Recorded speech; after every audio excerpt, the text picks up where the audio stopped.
Schlotterbeck and Bensebaini is the defence. Mecha, Chan, Sabitzer, Royce, Malen and Fulkrug who will lead the attack.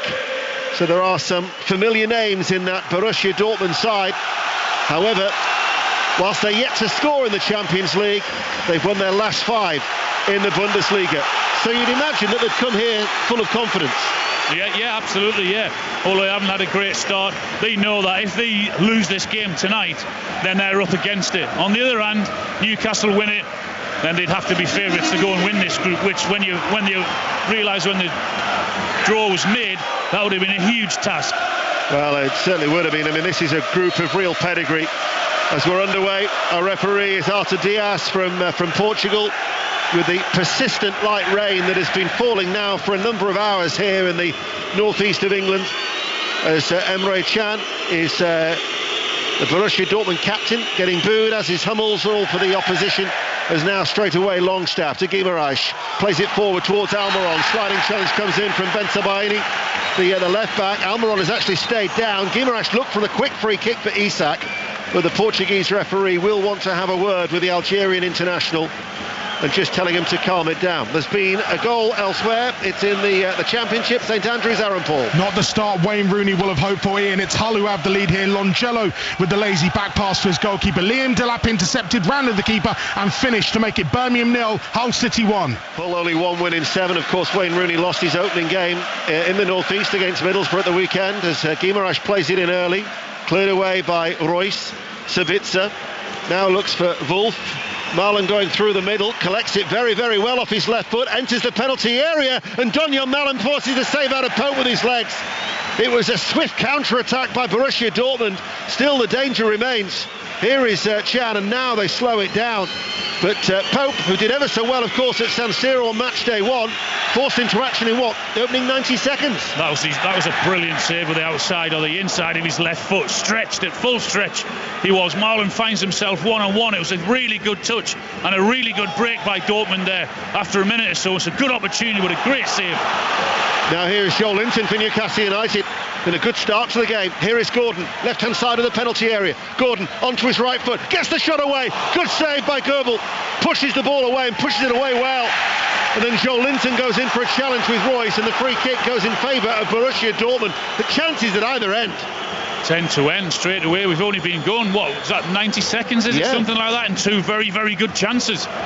2 good saves from either goalkeeper, both goalkeepers. Goebel pushed it away and got plenty of push off that with his wrists, the Swiss international goalkeeper. But Borussia Dortmund so could easily have taken the lead through the Dutch international at the other end just seconds before, as the ball by Schlotterbeck is hit high over the head of Fulkrug, headed away by Byrne, comes out to Malen, just tries to tickle it down the line. Marius Wolf getting forward with his blonde hair tied up in a ponytail. He throws it back to the vastly experienced Mats Hummels. Now with Wolf once again, looking towards Mecha. Fulkrug drops deep and then gives the ball away straight towards Almiron. That was sloppy. And in the rain, Almiron comes forward. He spins, turns, passes the ball now to Gordon. But Gordon it was a fraction too far ahead of him. And on this wet surface, out for a goal kick. Yeah, that was a really good opportunity. If Almiron's pass had been better, he just didn't factor in how wet the pitch was, and he didn't have to put as much pace on that pass to get it through to Gordon. You were telling me earlier, though, that you used to relish these conditions, didn't you, as a player? Nice, soaking, wet nights, pitches nice and wet for lovely sliding tackles. Corner, goal kick is taken short. The Newcastle United legend Alan Shearer with us here at St James's Park in the early stages of this Champions League encounter that has been a bright start as the ball goes out of play over on that far side. We've had a goal at St Andrews, a goal now at Ashton Gate in the Championship. Chris Coles. High-flying Ipswich Town have it. Bristol City 0, Ipswich 1. Nathan Broadhead, 6th of the season, picking it up just inside the penalty area, put his right foot through it, straight into the corner. Bristol City 0, Ipswich 1. A goal in the Champions League. It's at Celtic. Gavin Wallace. It's a goal for Celtic, Ian. 1-0 after 3 minutes. It's Kyogo Furuhashi, and listen to what it means to them inside here. Some lovely give and go play with was Matt O'Reilly. He fed it right through the rear guard of Atletico Madrid, and all the Japanese player had to do was stick it beyond the goalkeeper. 1-0 Celtic. Well, they certainly needed that after losing both their opening games. Earlier, Feyenoord beat Lazio by 3-1, so Feyenoord 6 points, Lazio and Atletico Madrid 4, and Celtic certainly needed that to try and keep them in that group. As here is Mallon, right corner of the penalty area. Dance over the ball, outside of the right foot, into to Royce with his back to goal. He pulls it back, Chan onto his left foot, and Almiron gets the block in.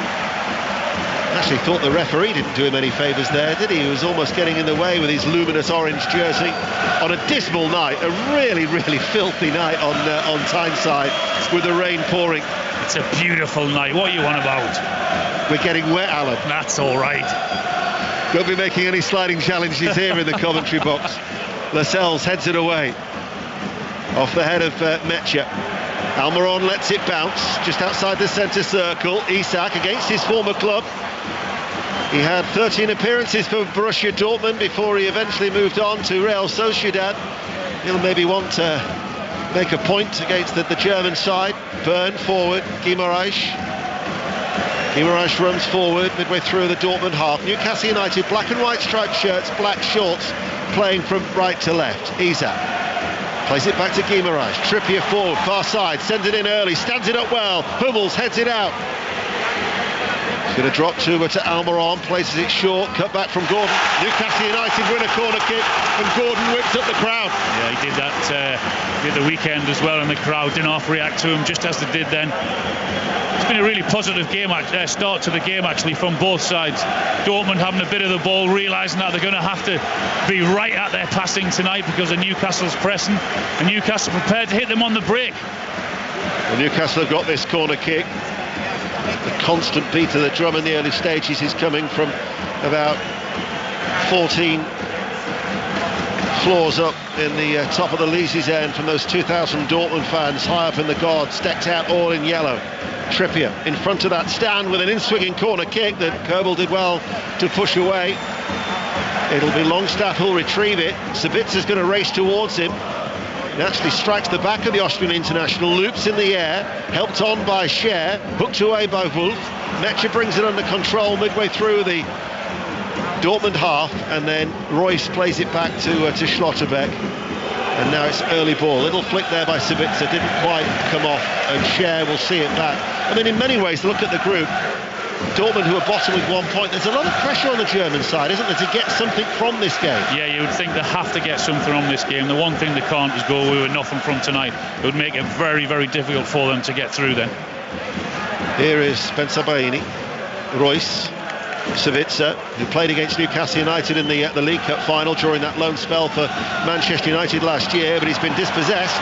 Guimaraes is adjudged to have fouled him, says the Portuguese official. Free kick to Dortmund inside the centre circle. 7.5 minutes played. Champions League night here at BBC Radio 5 Live. Also available on BBC Sounds, and the red button 5 Live final score is available on the red button, the iPlayer, or indeed the BBC Sport website, as the ball is hit over the top by Schlotterbeck right into the arms of Nick Pope, who was up early to gather that ball inside his penalty area.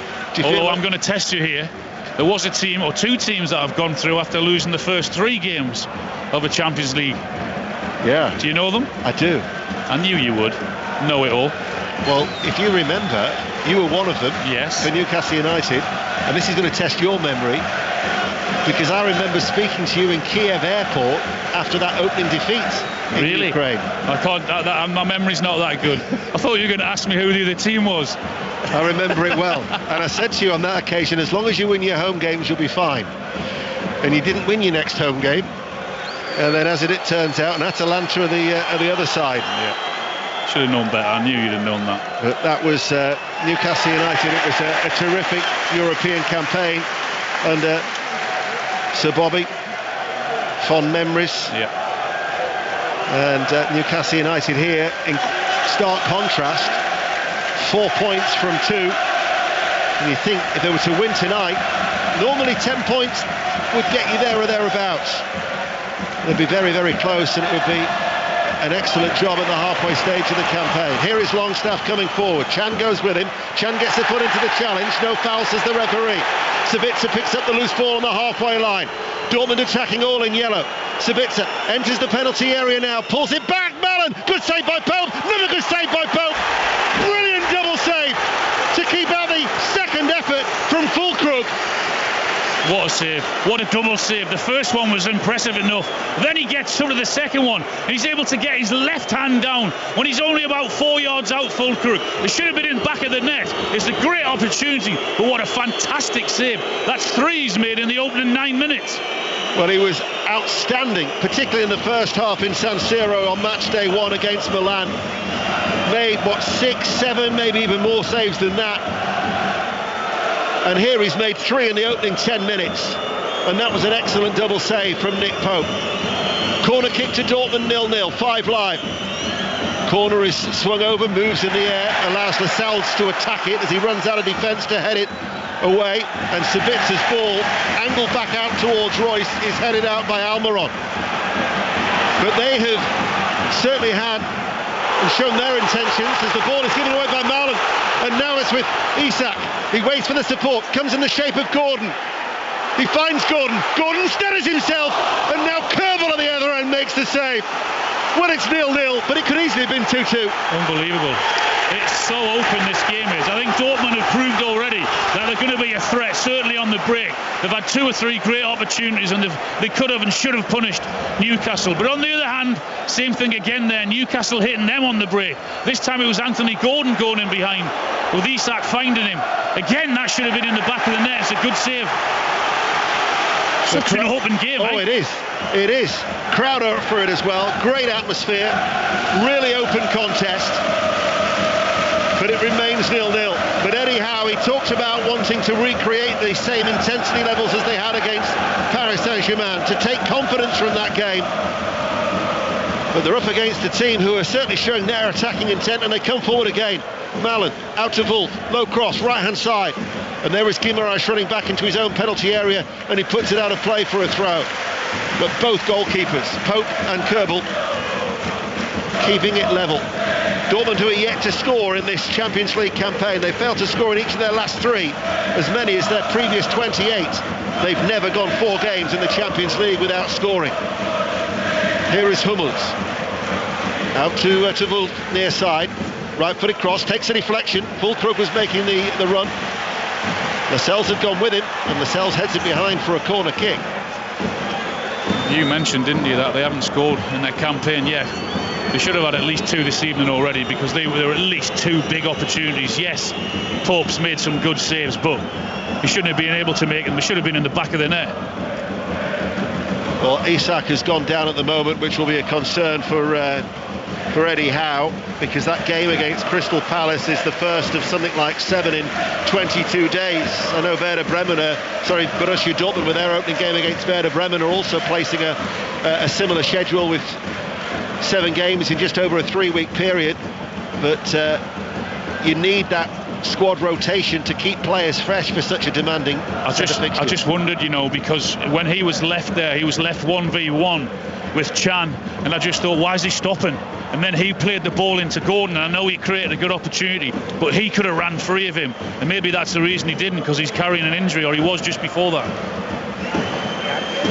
So Isak is getting treatment. He's being told he's going to have to leave the field of play whilst there is a stoppage in play, and it remains 0-0. Let's get an update from Young Boys against Manchester City in Group G. Conor McNamara.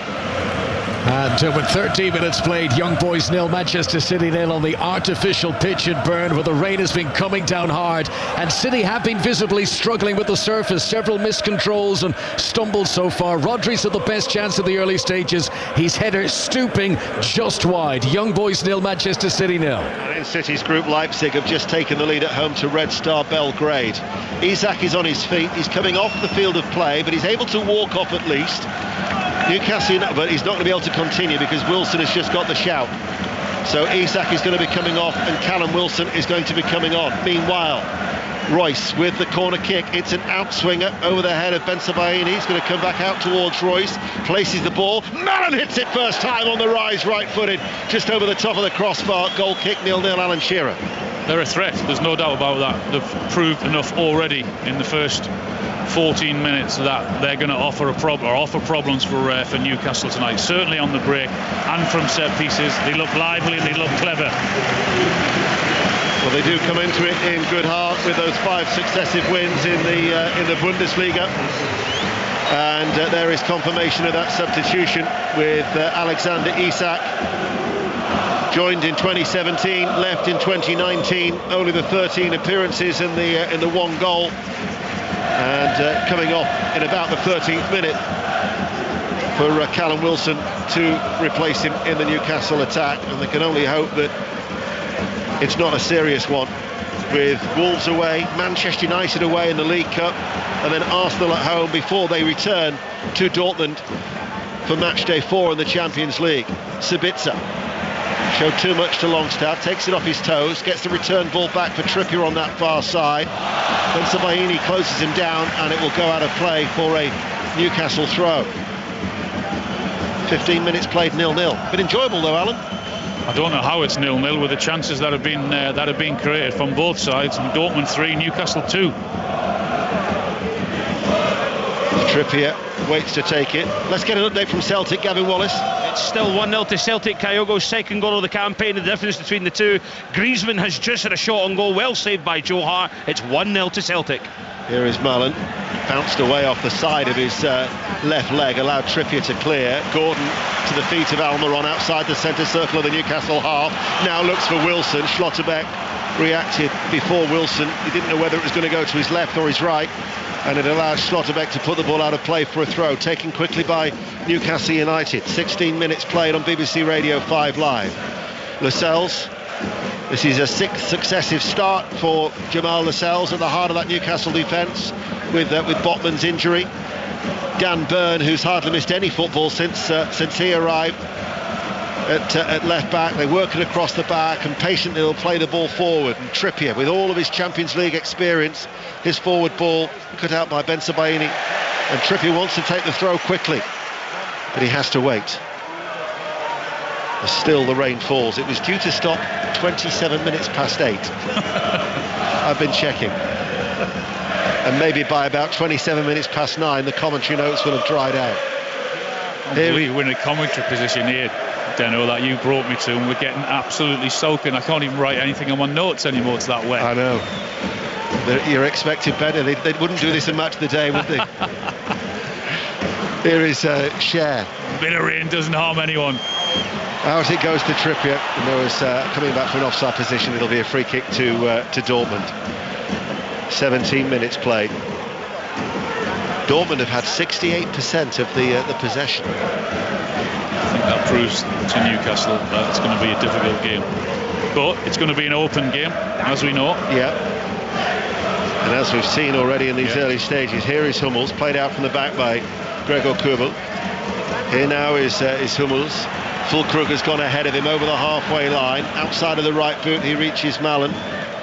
Now it goes to Wolf, challenged by Gordon, helping out Byrne at this near side, the left for Newcastle United. What they've done really well is they've certainly from defence into attack, they get numbers up very, very quickly. I mean, straight away there on that break that they had, I looked straight up and they had 4 or 5 ready to attack and in forward positions.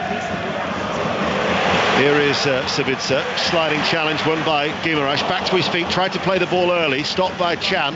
Hummel steps out of defence, Sabitzer's overrun it, helped out by Royce. It'll reach Füllkrug. Sabitzer's continued his run. There he is now on that left-hand side. Royce will go on the overlap of him. Sabitzer cuts inside. He finds Malen inside the area. Again, he gets the shot away early. Right-footed, blocked by the legs of Byrne, and behind for a corner kick. Similar thing again. It was that they win the ball, sloppy passing from Newcastle, but they're prepared to commit so many men forward, and again they're causing Newcastle a problem. But when you do that, that means you're leaving space at the back when Newcastle win it as well, and already we've seen so many chances. Another corner for Dortmund. Are you surprised as to how open it is? Yes, absolutely, yeah. Can't believe how many chances there've been already. 19 minutes played, 0-0. Sabitzer to take the corner kick. Near side the right, in front of the Gallagate end. It should be an outswinger.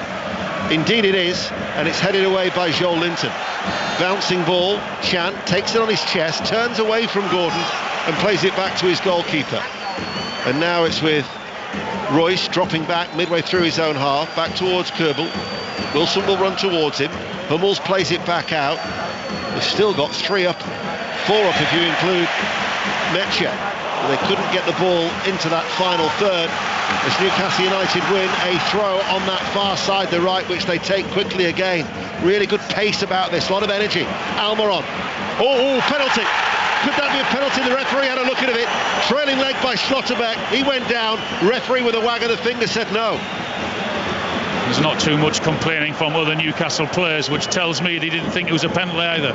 Here is Malen, meanwhile, for Dortmund, going on the outside of Byrne, but Byrne standing up to him well, gets the block in, and now Newcastle United protest to the referee, but straight away, a wave of the hands. He says, go away, I'm dealing with it. I mean, VAR will have a look. What was your initial reaction? My initial reaction was it wasn't a penalty. It wasn't? It wasn't, no. Well, there is a man who's probably multitasked on many a Saturday afternoon in the match of the day. Studios, and has got to look at umpteen screens and will know straight away with his years of experience. The former England captain, Alan Shearer, who's here on 5 Live, and the fact that the corner is ready to be taken means that VAR is happy with that decision.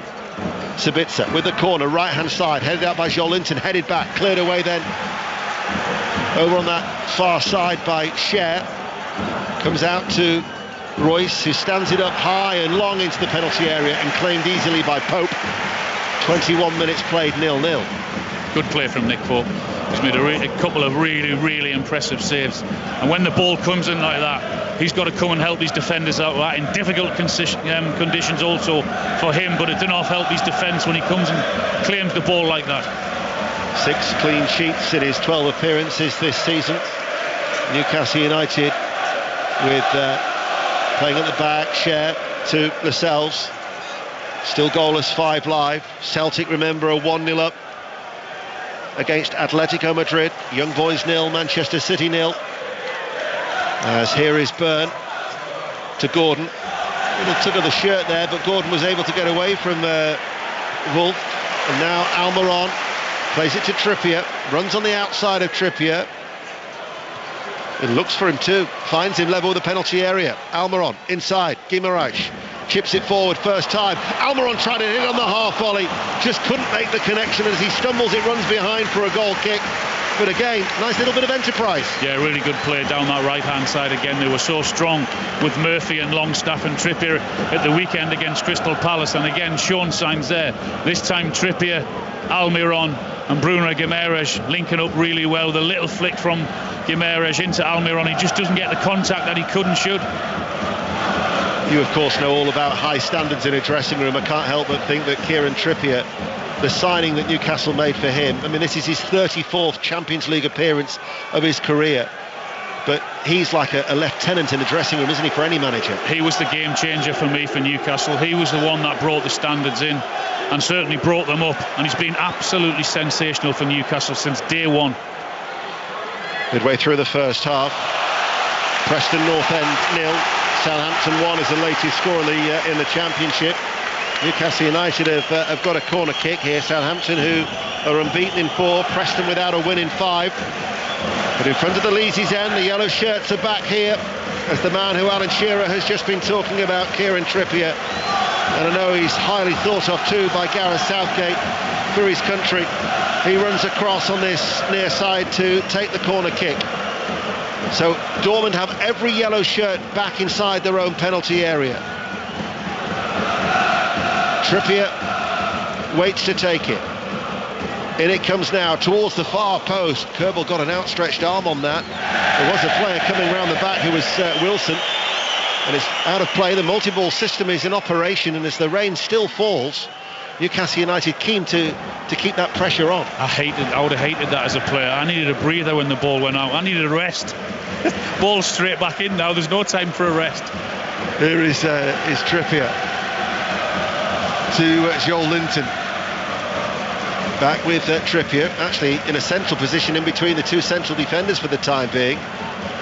He's still ordering Lascelles' foul on Gordon. Penalty at Celtic, Gavin Wallace. There is indeed, Ian. It's Anton Griezmann is about to step up. There's a little bit of to and fro between the referee and Joe Hart at the moment. Hart refusing just to go back onto his line. He's taking some steps. I think they might actually still be checking this. There's a little bit going on between Greg Taylor and a couple of the Atletico Madrid players. Well, you can come back to it if you want, because I don't think we're anywhere closer to this being taken yet, Ian. OK, we'll be back with you, Gavin. Celtic at the minute still leading by a goal to nil, but maybe a chance to equalise for Atletico as the ball is hit over the top towards Joe Linton, making that run forward. Support from Gordon behind him. Back to Gavin. Anton Griezmann, Ian, is about to step up. All the Celtic fans waving the scarves behind, and Joe Hart saves, and Reid gets him with a rebound. Though it was a great save down to the left from Joe Hart, but it went straight back out to Griezmann's feet, and he tapped home from 10 yards. Celtic 1, Atletico Madrid 1. Manchester City are still drawing away in Switzerland. Don't forget, the red button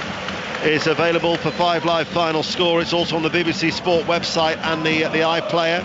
It's 1-1 then in the East End of Glasgow, and in the northeast of England it remains Newcastle United 0, Borussia Dortmund 0. We've been playing for 25 minutes as Schlotterbeck to Chan, the Borussia captain, the former Liverpool player, now with Hummels, vastly experienced in his second spell with the club. Out to Wolf on this near side, infield to Füllkrug, lays it back to Metscher, former England youth international.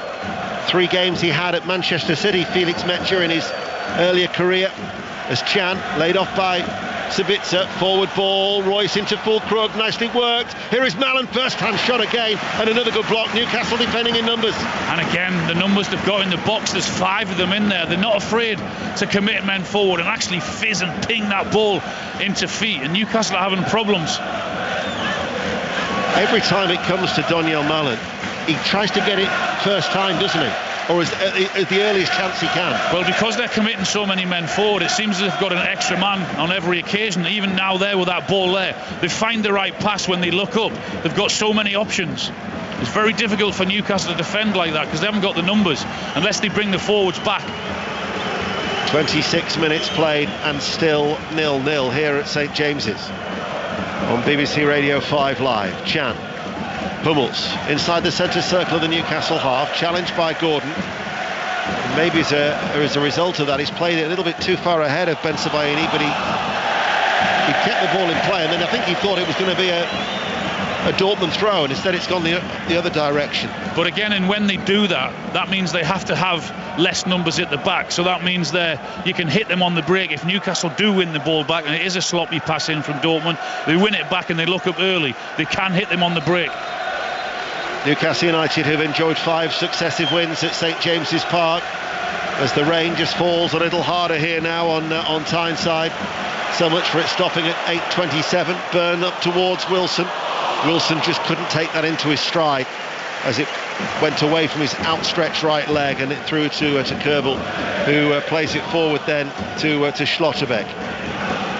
Sabitzer, who they signed from Bayern for 19 million euros. Kerbel with his forward ball. Royce loses out in that ball with Joe Linton. Wilson holds on to it, places the ball back now to Guimaraes. Trippier again, he's coming forward on that right hand side. Here is the England international, short and square, inside to Guimaraes, looks up, high ball into the penalty area. Gordon looks to bring it under control with his right boot, runs away from him, to the left hand touchline he goes, then he cuts inside, looks to Joe Linton, takes it away from Hummels. Byrne delivers a low cross into the penalty area, and then hooked away by Wolf. Picked back up by Cher, urged on by the Newcastle crowd. Cher spreads it, diagonal ball, taken on the chest by Trippier, far side the right. Short of the half-hour mark here. And now with Longstaff coming under pressure, but holding on to the ball and also retaining his balance. Lascelles.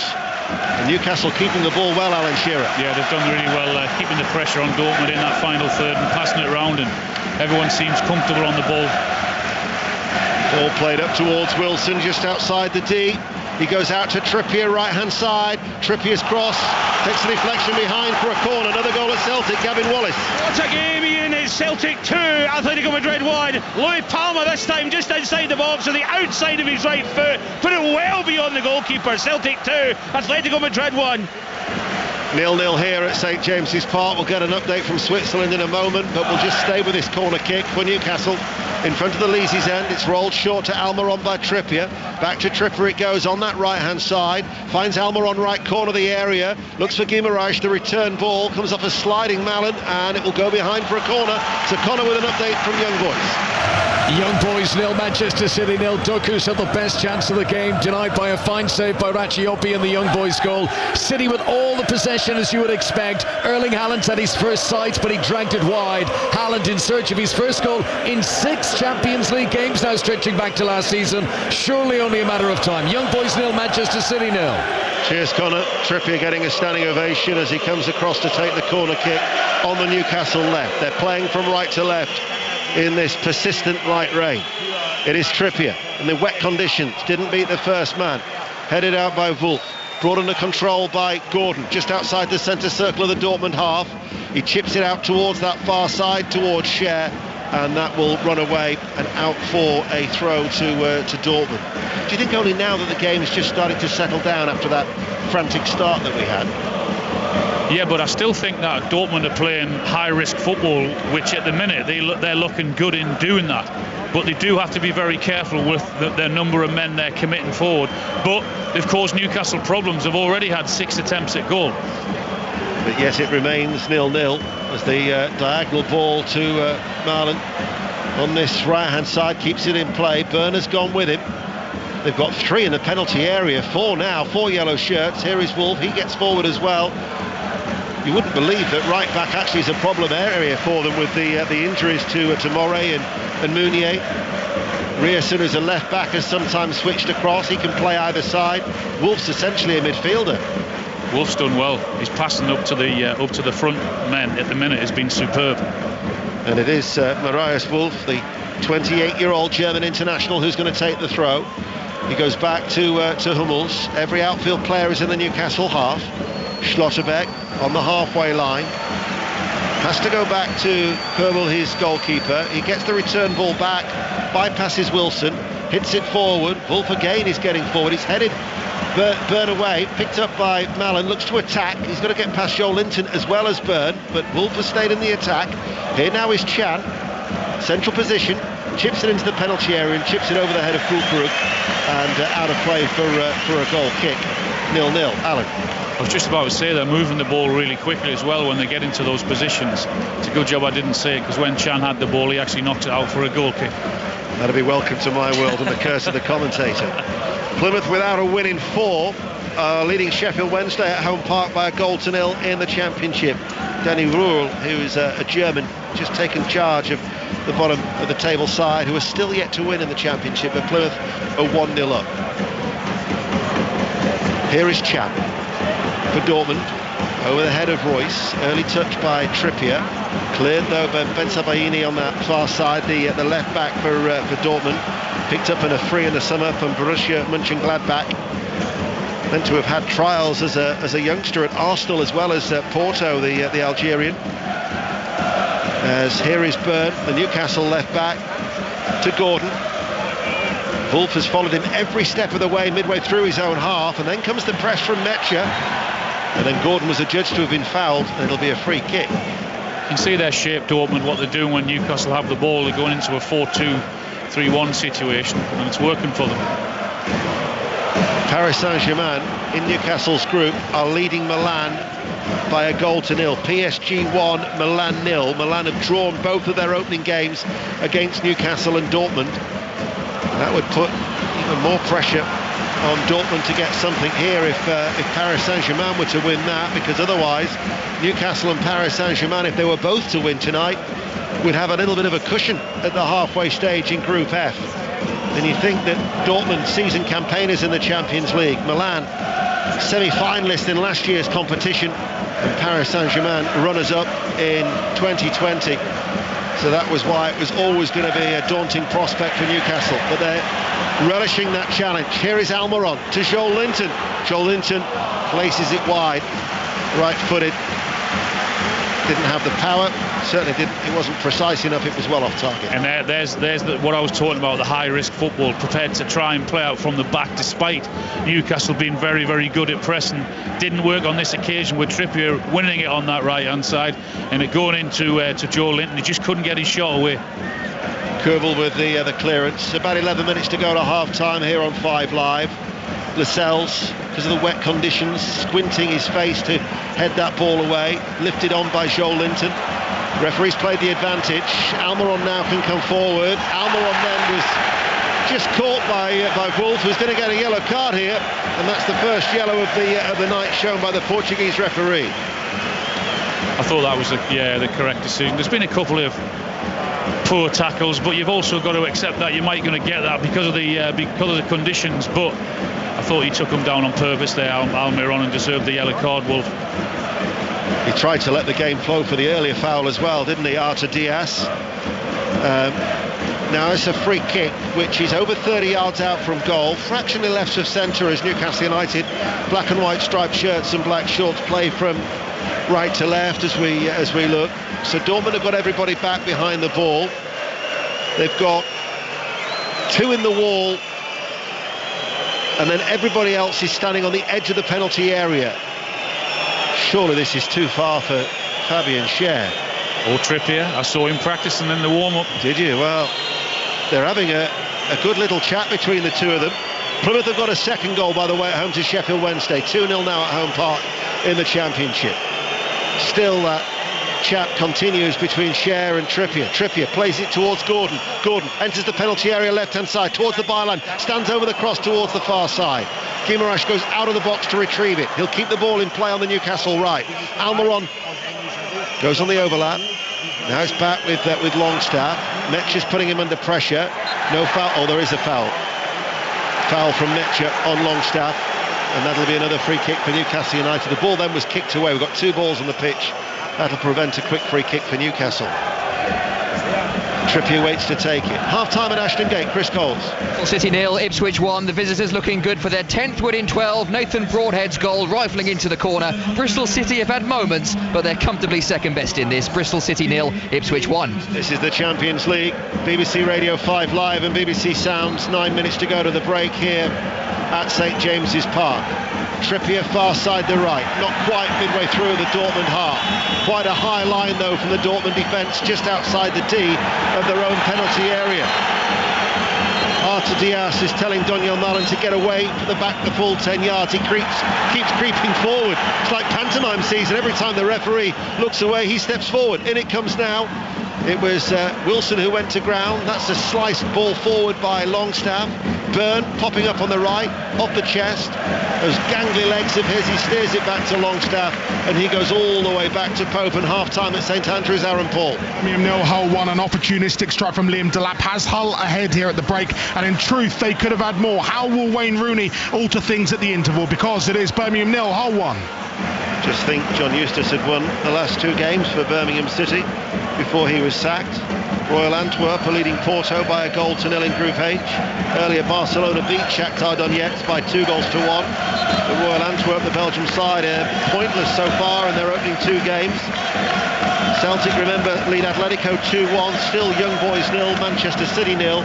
And it's Chan who's down for Dortmund, so there's going to be a stoppage in play here for Edin Terzic and his team as he just gets some instructions across.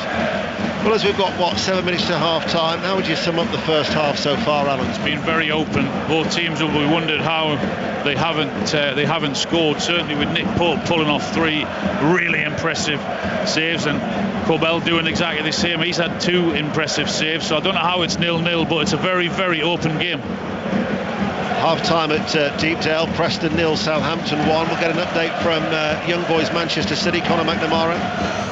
And it's still Young Boys 0, Manchester City 0. Breakaway though, and a chance for Loper. Good tracking back by Aki for Manchester City. Down the other end, Mateus Nunes and Jeremy Doku have had the best chances, but it's still Young Boys 0, Manchester City 0. Rotherham 0, Coventry 0 is a half-time, as is Plymouth 2, now Sheffield Wednesday 0. Stoke City Leeds United is an 8 o'clock kickoff. No goals in that other game in the Championship. Chan doesn't look like he's going to be able to continue. Haven't missed any of the action. It's been a lengthy stoppage, this one. We'll go back to Gavin at Celtic. It's still Celtic 2, Atletico Madrid 1. Ian, Celtic could have been 3 up actually on 35. Matt O'Reilly found himself just on the edge of the box, the half volley, and Oblak had to be up smart to his left to palm it away, but it is still Celtic 2, Atletico Madrid 1. Chan is actually in a lot of discomfort here. He's been helped off by 2 physios, with each arm draped over their shoulders of the 2 physios of Borussia Dortmund, so they're going to have to make a change, just like Newcastle did when Isak came off for Wilson. Just trying to think who is likely to go there in the midfield. It'll be Özcan, I would imagine, but we'll wait and see, as Borussia Dortmund are temporarily down to 10 men. Here is Malin. That was a sharp turn, almost like he thought about the shot. He then does get the right-footed shot away, but it was a weak effort, and it was a comfortable save by Pope. It's another effort on target though, isn't it, even with the 10 men? It is going to be Özcan who's going to be coming on. Salih Özcan, who they signed from Cologne in 2022. In fact, no, Chan has made a miraculous recovery, despite the fact that Özcan was stripped and ready for action. He's thought, no, I'm enjoying these wet conditions as much as Alan Shearer. I do not want to come off. He's still hobbling around though. He is. Here is Byrne coming forward. 5 minutes to go to half-time. Can he muddle through until the break? Still 0-0. Joel Linton doesn't seem to be running too freely either at the moment. Or is that just his languid style? I think it is, yeah. Here is Lascelles. I'm not sure the manager knew he was going to come back on there, you know, Chan. He just sort of ran onto the pitch as the sub was about to come on. Doesn't look comfortable at all, though. Look at him. No, he doesn't. A half-paced Chan as the ball runs through to Almiron. That was a firm challenge by Ben Sebaini on Trippier. Cross comes in from the right, headed away by Wolf. Trippier is still down. Here is Byrne. Lets the ball settle. Shorten inside to Gordon. Head down, darts away from Netcher. Gordon running in a horizontal line out towards Almiron. Trippier's now back on his feet, still goalless. Here is Gordon. Now to Guimaraes. Doubled up on that far side. Trippier on the overlap. First time cross from the right. Joel Linton beaten in the air by Hummels.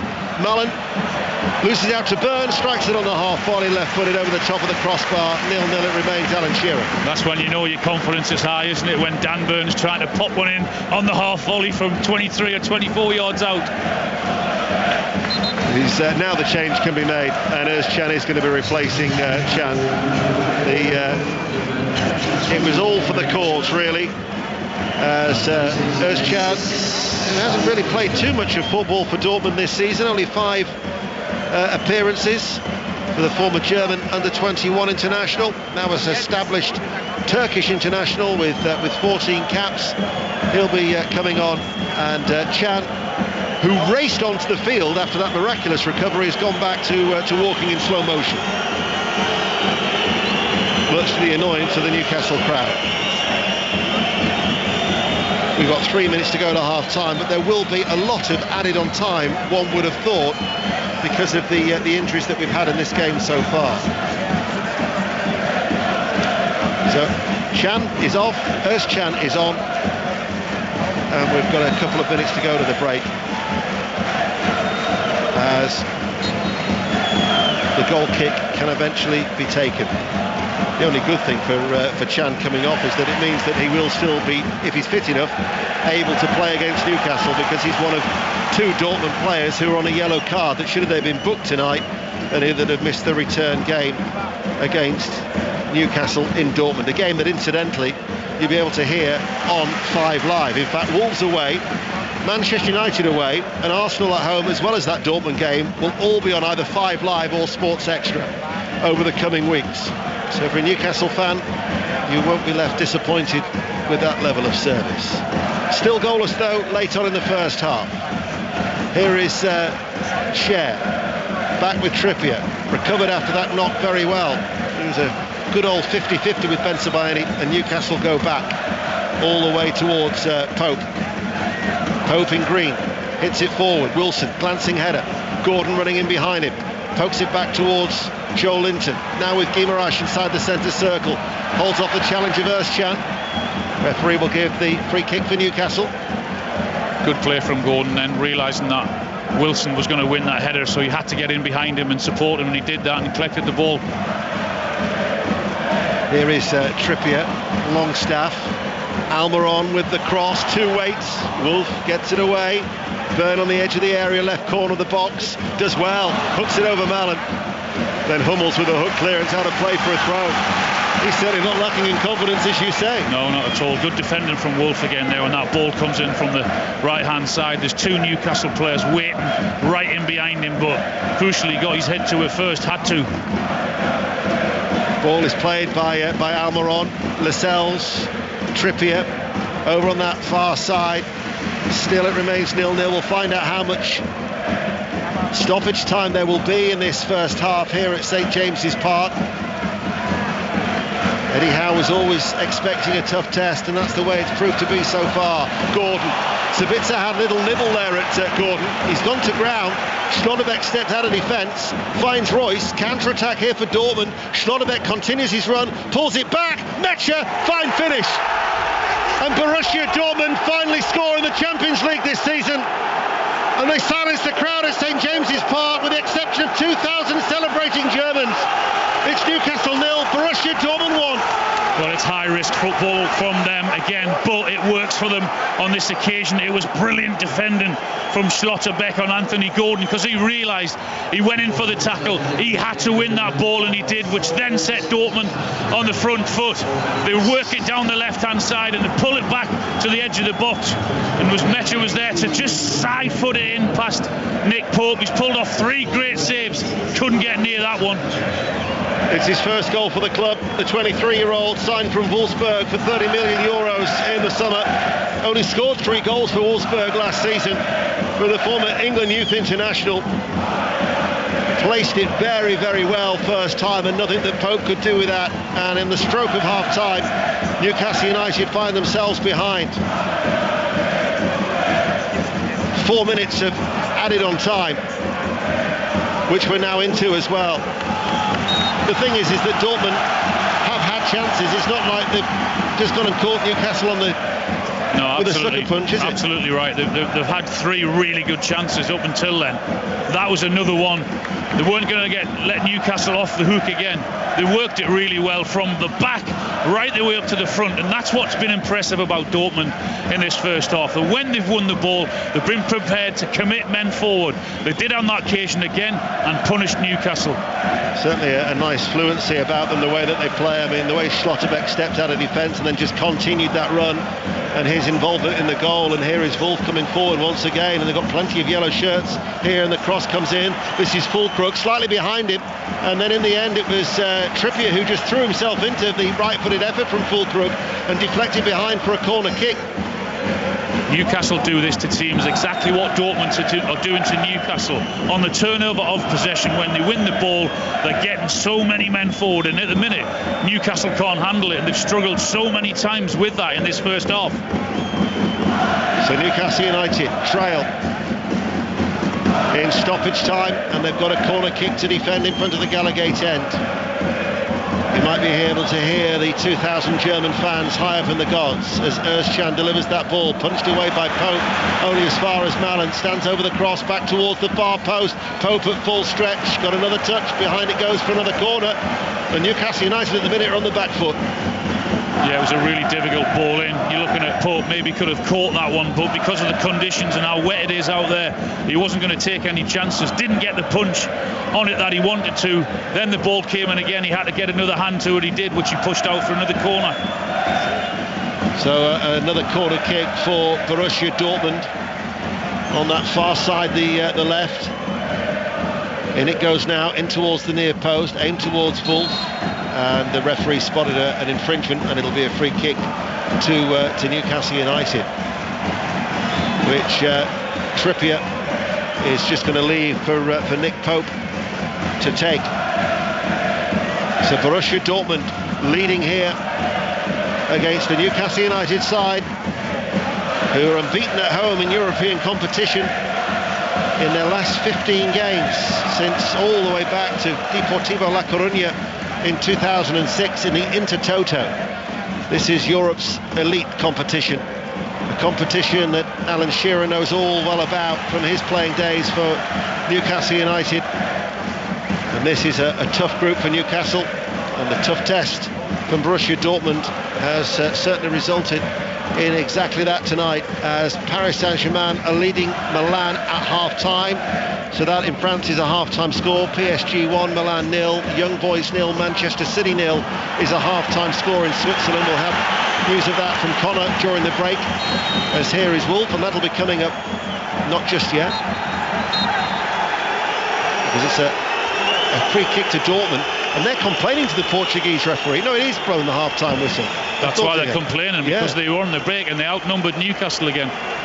But half-time, it's Newcastle 0, Borussia Dortmund 1. The goal from Mecha on the stroke of half-time. Would you say that Dortmund are worth their lead, Alan Shearer? Yeah, I don't think you can say anything but that, because of the chances that they've created. Newcastle have been fortunate that it's just one, and have had to rely on some really good goalkeeping from Nick Pope. You can say that at the other end also. Newcastle had 2 chances, but on chances created, Dortmund deserved to be in front.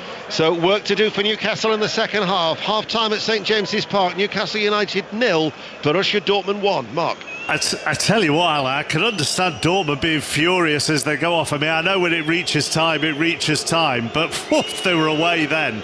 Well, Newcastle were actually complaining to the referee that he didn't give a free kick. He didn't give the free kick, and then all of a sudden, Dortmund win the ball and again commit men forward, and they're actually in. Luckily for Newcastle, the ref decides, that's it, time's up, half-time. I mean, the goal was a perfect example of this, wasn't it? They win it, Dortmund, and then, goodness me, do they fly at Newcastle. That's where they've been brilliant, and it was a really, really impressive tackle from Schlotterbeck, because if he doesn't win that tackle, then Gordon's in 1v1. He realises he's got to get it absolutely spot on. He did do that. As soon as he wins it, he pings it into midfield, and then from midfield they go straight into the danger area to Newcastle on the left-hand side, and it was a brilliant pullback from Mecha coming in to running onto it, and he just slots it away with his side foot. Nick Pope's pulled off some impressive saves. He could do nothing with that one, and no, I don't think anyone can say that Dortmund don't deserve that. So how does Eddie Howe change things, if indeed he does change anything, to still keep up being a threat whilst not being quite as vulnerable? Well, they've somehow got to try and get back into this game. I think it was a big blow when Isak goes on, then Wilson then has to come on for him. It seemed to upset it a little bit, but they have to be so careful when Dortmund win that ball, because Newcastle are committing that many men forward. Then all of a sudden Dortmund do what Newcastle do to teams. When they win it, they turn a defence into attack within 2 or 3 seconds, and because they're prepared to play high risk football, and I don't think that'll change in the second half, because it's worked for them, because they're prepared to do that, then they're committing that many men forward that Newcastle can't handle that. So they have to be careful, because if they go down to 2-0, you really would fear for them. Alan, Ian, thank you. So Newcastle 0, Borussia Dortmund 1 at St James's Park. The other game in that group, Paris Saint-Germain 1. Paris Saint-Germain 1, Milan 0. Kylian Mbappe, who's opening the sweets at Newcastle? Alan. Who's opening the sweet? I can hear you. Well, I can talk. Can you talk, Alan? Someone told me my mic was right, but we're not going to be on for 2 minutes. What? Can I just say something? It was me, but Alan had put some in his mouth and I'd finished mine. So I've just thrown him under the bus. I felt guilty. I couldn't do it else. Right, we're going to take all your mics out there so we don't get the rustling. So Paris Saint-Germain lead Milan by a goal to 0. Kylian Mbappe got the goal.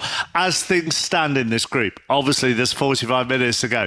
Paris Saint-Germain would have 6, Borussia Dortmund would have 4, Newcastle 4, and Milan would have 2. Now, earlier on in Celtic's group, it finished Feyenoord 3, Lazio 1, and given the score at Parkhead at the moment, it would all tighten up very nicely in this group, because, Gavin Wallace, it is Celtic 2, Atletico Madrid 1, Mark. And what a first half. It was open, attacking and aggressive, and that was just Celtic. Kyogo Furuhashi opened proceedings on 4. The build-up was excellent. The killer through pass from Matt O'Reilly was a thing of beauty, and all the Japanese forwards all it had to do was just lift it over Oblak for the opener. Greg Taylor, though, clipped Molina, who was running through on goal, on 25. Anton Griezmann converted, but only after Joe Hart got down well to save when he's left, so he was there at the right place at the right time. And then just 4 minutes later, Lewis Palmer was at the right place at the right time again at this side, and all he had to do was convert home. It was a Diaz-Meda ball that came just behind Kyogo, and with the outside of his right foot, he rasped one off the far post. And to be honest, Celtic thoroughly deserve it. Diego Simeone and his team cutting a frustrated figure at half-time. It's Celtic 2, Atletico Madrid 1, and I'm away from my sweeties. Just open them quietly. Thank you very much. Conor McNamara is watching Manchester City this evening. They're away to Young Boys. Goalless at the break, Conor.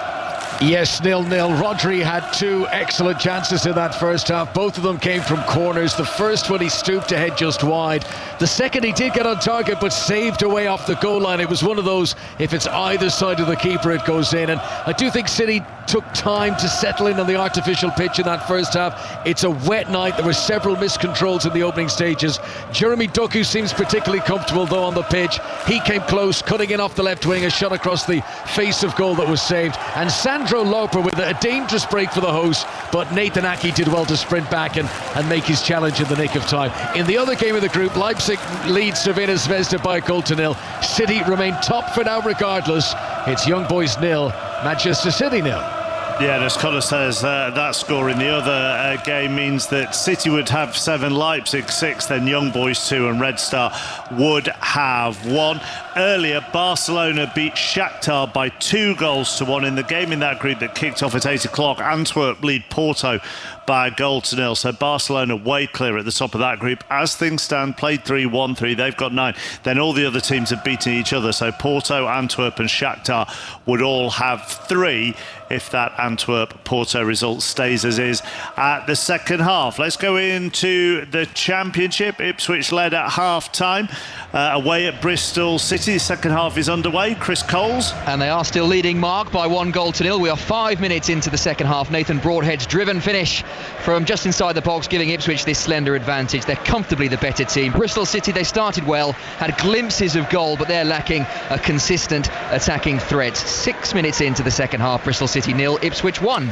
And the visitors lead at St Andrews as well. Aaron Paul. Yeah, Birmingham 0, Hull 1. We're back underway for the second half. The home side have come out with a bit more energy, but it is the visitors who do have the lead here. Emmanuel Longello with the lazy back pass to his goalkeeper. Liam Delap from a tight angle, managing to round the goalkeeper and plant the ball past John Ruddy. As Hull go close again with Scott Twine, but he just drills his effort wide. In truth, Hull could have had 3 or 4 in the first half. Philogene, Delap and Twine all forcing excellent saves out of John Ruddy in the Birmingham City goal. It is Blues 0, Hull City 1. We've played 48 minutes. Plymouth lead Sheffield Wednesday by 2-0. Southampton are 1-up at Deepdale against Preston, and Rotherham have just taken the lead through Lee Peltier at home to Coventry. Rotherham 1, Coventry 0. Stoke and Leeds was an 8 o'clock kickoff, so they're at half-time there, and that is goalless. Stoke 0, Leeds 0. We'll talk about the Tyson Fury fight with Steve Bunce during half-time. First, as we approach 9 o'clock, 3 minutes to 9, here's Stuart Clarkson. Listen on BBC Sounds. This is BBC Radio 5 Live. Israel's Prime Minister Benjamin Netanyahu says he's still planning to order a ground offensive in Gaza, but only when a consensus is reached on its timing. Israel's bombardment of the territory has continued, with aid agencies now warning they're being overwhelmed by the number of people who've been displaced. Our international editor Jeremy Bowen was listening to a press conference given by Mr Netanyahu. He kept comparing Hamas to the jihadists of Islamic State, Daesh as he called them, and he said things like, residents, you need to arm yourselves. So he is absolutely not stepping back in this, but between the lines he is saying, I think, that there may be a little bit of a delay which will give the hostage negotiators time to try and get more of those hostages out. MPs have voted to suspend the former Conservative Minister Peter Bone from Parliament for 6 weeks. An investigation found he'd bullied and committed sexual misconduct against a staff member. Mr Bone denies the allegations. A recall petition will now be organised in his Wellingborough constituency in Northamptonshire. That'll trigger a by-election if it's signed by 10% of eligible voters. A man from Stirling's been sentenced to life in prison with a minimum of 23 years for murdering his girlfriend 8 weeks into their relationship. Christopher McGowan, who's 28, attacked Claire Ingalls at her home in November 2021 while he was on bail for a driving offence. A judge said Miss Ingalls suffered nothing short of torture. Dr Marcia Scott is Chief Executive of Scottish Women's Aid. This is a man who'd breached his bail repeatedly over multiple different crimes. He had previous domestic abuse markers on his file. There was, all along his risks that he posed to women and children in his life were undermanaged. And 2 Metropolitan Police officers have been sacked after they were found guilty of gross misconduct for the stop and search of 2 black athletes in 2020. Bianca Williams and her partner Ricardo dos Santos were pulled over and handcuffed in West London while their 3-month-old baby was in the back of the car. BBC 5 Live. Hello and welcome to Cammy and Ben's Proper Football Podcast. Absolutely thrilled to say we've been invited back for 3rd series. Alongside me, the legendary Frankly. I thought he was cheating. My captain had been sent off because Van Nistelrooy was feigning injury. All the boys were going, have you given up number 9? I went, yeah. So a couple of players went, did you sell it? I went, no. I've had so many nice comments about our podcast. It's incredible. Cammy and Ben's Proper Football Podcast. Listen on BBC Sounds. This is 5 Live Sports with Mark Chapman on 5 Live. Listen on BBC Sounds. Borussia Dortmund are a goal up at Newcastle this evening in the Champions League. Celtic lead Atletico Madrid by 2-1 and it's Young Boys 0. Manchester City 0. Will be back to St James's Park shortly. 2 significant retirements in rugby union. The England scrum half Ben Youngs and the Welshman Lee Halfpenny have both announced their retirements today. And we're going to talk boxing next. The fight week build-up is underway in Saudi Arabia for the fight between Tyson Fury and former UFC heavyweight champion Francis Ngannou. They've both been at the media workout today. 5 Live's boxing Steve Bunce is there for us. How much of a buzz is there around this fight? Well, it's a decent buzz here, chappers, in Riyadh, as you can imagine, because they can stick posters and neon-lit signs and light the sky up with fighters, do all sorts of stuff comfortably. Every single building seems to have something draped on it. But they must be anticipating something, because I'm looking at 2,500 seats in this arena, and I'm just about to get a grand tour of the main arena where there are 20,000 seats. Every seat, so we're told, is sold. An awful lot of people, and there's a big buzz about it. It's a big event. Don't you start talking to me about fights. It's a big event. Well, that was going to be my next question. What is it? Well, it's officially a fight. Let's get that right. So the British Boxing Board of Control, yes, it is. The British Boxing Board of Control will be here. It's 10 3-minute rounds with regulation gloves under regulation rules. No kicking, no elbows, no butting, no biting, no kneeing anywhere. Trust me. It's all going to be with gloves. That part of it's genuine. However, the part of it that is harder to maybe stomach, the odd part of it, is that Francis Ngannou, one of the nicest sportsmen I've ever interviewed, chappers, trust me, he's never had a boxing contest, never had a fight.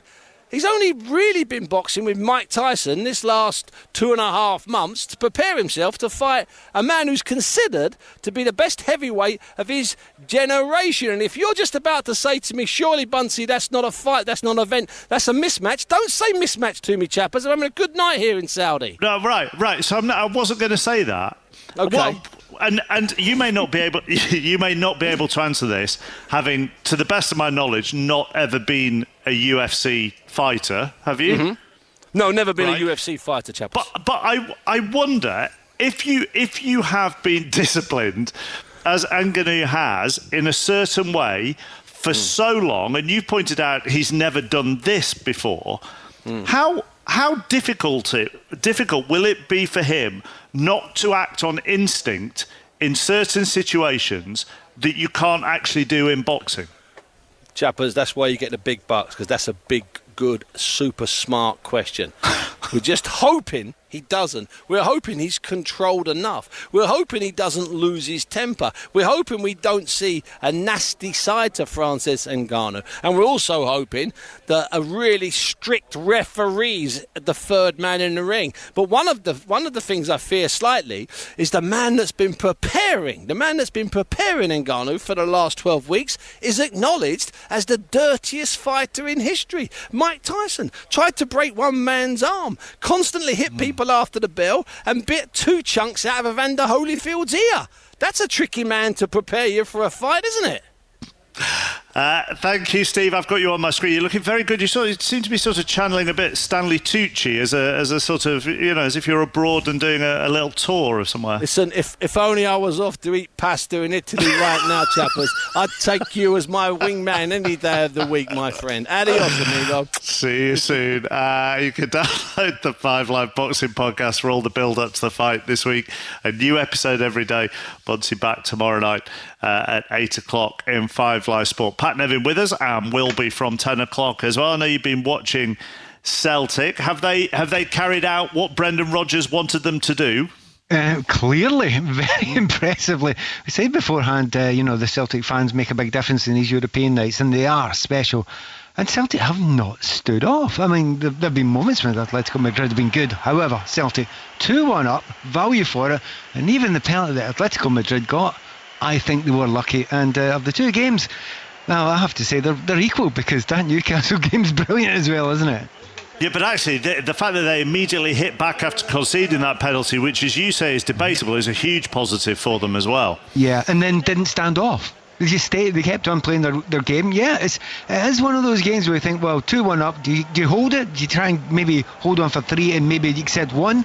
No, that's not the Celtic way. They keep on going for it, and they actually have been a joy to watch so far. And there could be more goals. One last point: Furuhashi scores again in the Champions League Champions League competition. He is quality. Preston haven't won in 5 in the Championship, and they were a goal down at home to Southampton. They've scored twice in 3 minutes, and they now lead by 2 goals to 1. Back to St James's and Alan and Ian. Thank you, Mark. Perfect timing. Back underway. Neither side has made an alteration at the break. Run through the 2 teams for you. So Newcastle United now in this second half in their black and white striped shirts and black shorts are playing from left to right with Pope, who's in goal. You've then got a back 4 of Trippier, Schär, Lascelles and Byrne. A midfield 3 of Longstaff, Guimaraes and Joel Linton. Almiron, Wilson, who remember was a first half substitute for Isak, and Gordon. Borussia Dortmund, who are all in yellow, playing from right to left, attacking the Leesy's end. Gregor Kobel is in goal. Back 4 of Wolf, Hummel, Schlotterbeck and Bensebaini. Mecha, Özcan and Sabitzer. Royce, Füllkrug and Malen are the front 3 for the German team. An early goal of the second half in Switzerland. Conor McNamara.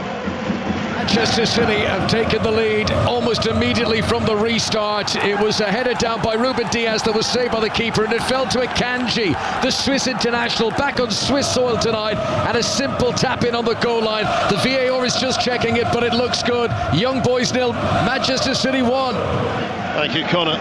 Remember, Celtic are leading against Atletico Madrid 2-1, and Paris Saint-Germain have scored an early goal to double their lead in Paris against Milan. Paris Saint-Germain 2, Milan 0 is the latest score in Newcastle's group.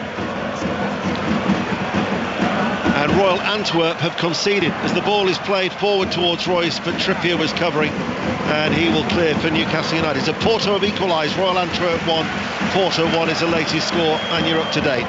5 Live final score is available on the red button, the BBC website, as well as the iPlayer. But in the teeming rain on Tyneside, underway in the second half, what are your thoughts at this stage, Alan Shearer? Well, I don't see why Dortmund would change their game plan, and that's exactly what they have is a game plan, unlike PSG when they came here a couple of weeks ago. They couldn't handle Newcastle's intensity. Dortmund certainly did in that first half. Not only that, they created the chances as well and took one. So I don't see why they should change what worked for them in the first half. And judging by the first minute or two, they haven't and won't.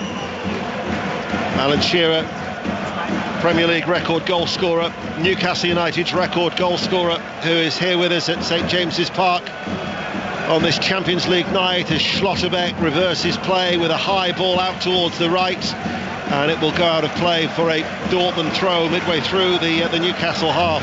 Since Newcastle lost to Manchester City 4-0 in December 2021, they've lost 5 times in their last 41 home games. Liverpool 3, Arsenal and Cambridge United, as Mecha gets the shot away, falls to Ben Sebaini. So only 3 managers have got one over Eddie Howe in all of that time. Jurgen Klopp, Mikel Arteta and Mark Bonner, but Edin Terzic is looking to add his name to that short list as they protect their lead, but they're going to face a Newcastle United side that, well, they failed to score in only 2 of their 12 games, and both of those were away from home this season, Manchester City and Milan. The last time that they failed to score at home was against Leicester back in May. They've scored in all 7 home fixtures this season. But Dortmund, with Özcan, rolls the ball out to Donyell Malen. Füllkrug comes short, gets the ball to feet, plays it back to the goal scorer Mecha. And now he pushes that one a little bit further wide than Schlotterbeck would have maybe wanted. Schlotterbeck keeps the ball in play. Head bobbing, Almiron gives chase. Schlotterbeck right-footed, hoists it high downfield. There was Sabitzer and tied it up by Trippier. Popped back to him by Lascelles. Trippier high into the air downfield. Ben Sebaini heads it forward. And Cher comes out of defence to head it up towards Almiron. Newcastle United looking for an equaliser here at the moment. Newcastle got to be quicker on the ball, have got to move that ball quicker. I know it's very difficult, but when Dortmund get it, they're doing it. Newcastle just quite on at it at this moment in time. Sloppy passes, no one really running in behind. So they've got to improve on that if they're going to get back into this game. Crowd are trying to play their part here at St James's Park as Füllkrug was wrestled to the ground, and the dark-haired Edin Terzic, who's 41 next week, just says calm down, in no rush. Ben Sebaini, Algerian international, floats the ball forward, gathered in by Pope, then he hurls it out, bounces once inside the Newcastle half and then kicks on off the wet surface towards Gordon, but kicks on out of play. Yet Jason Tindall comes out of his dugout area to applaud the idea from Pope. Another goal in Switzerland, Conor McNamara. It's a spectacular equaliser for young boys. Elia in around the back of the Manchester City defence. Edison rushing out towards him, and audaciously he's lobbed it, a beautiful chip over the Brazilian keeper and into the net.